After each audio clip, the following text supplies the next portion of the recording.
Welcome to in his diary. இன்றைக்கி வந்து பார்த்திங்கன்னா டியூஸ்டே. ஸோ அதனால் காலையிலேயே முருகர் கோயில் போயிட்டு ரிட்டர்ன் வரும்போது பார்த்தா மயில் பார்த்தோம். டேவே ரொம்ப சூப்பராக ஸ்டார்ட் ஆச்சு.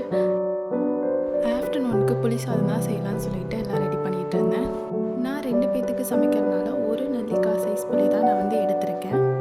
புளி பேஸ்ட்டு ரெடி பண்ண எண்ணெய் ஊற்றி கடுகு, கடலைப்பருப்பு, உளுந்து, கருவேப்பிலை, மல்லித்தலை, வரமிளகா, பூண்டு, இஞ்சி இதெல்லாம் சேர்த்து நல்லா வந்து ஃப்ரை பண்ணிக்கணும். இதில் வந்து நான் நடக்கடலை சேர்த்துல. ஏன்னா இந்த டைமில் வந்து என்கிட்ட நடக்கடலை இல்லை. நீங்கள் இதில் நடக்கடலைக்கு சேர்த்து பண்ணும்போது இன்னுமே டேஸ்ட்டாக இருக்கும். கொஞ்சம் பெருங்காயமும் ஆட் பண்ணிக்கலாம். பெருங்காயம் ஆட் பண்ணணும். நம்ம கரைச்சி வச்சுருக்க புளியும் இதுலேயே வந்து நம்ம இன்க்ளூட் பண்ணி நல்லா கலரிக்கலாம். புளி வந்து ரொம்பவே தண்ணியாக இருக்கக்கூடாது, நல்லா கெட்டியாக இருக்கணும்.